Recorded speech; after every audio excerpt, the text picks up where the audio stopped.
गणपति चरण मनाएंगे व्यास देव धनुया आदि पर्व भाषर सबल सिंह चौहान करुणा जगत कर गए राम बलहन लपा सहित रक्षा बंधो बोलो शंकर भगवान की शंकर के लाला हो और गणेश देव महाराज शंकर के लाला हो शंकर के लाला हो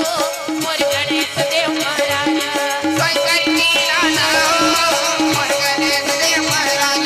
पर मोशावा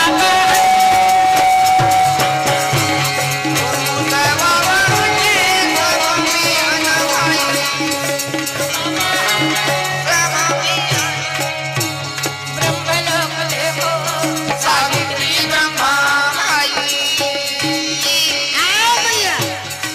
ब्रह्मलोक देखो तोर वेद पुराण लाले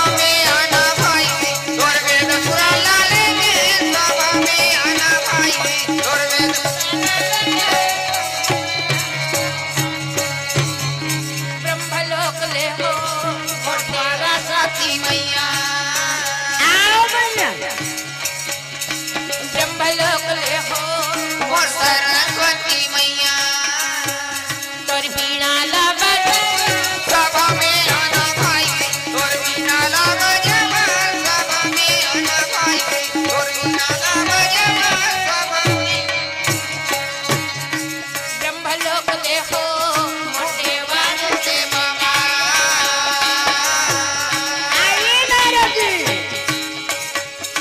ब्रह्मलोक देखो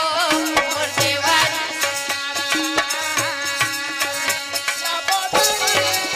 में आना भाई तोर बिना लाग जमा सभा में आना भाई तोर बिना लाग जमा सभा में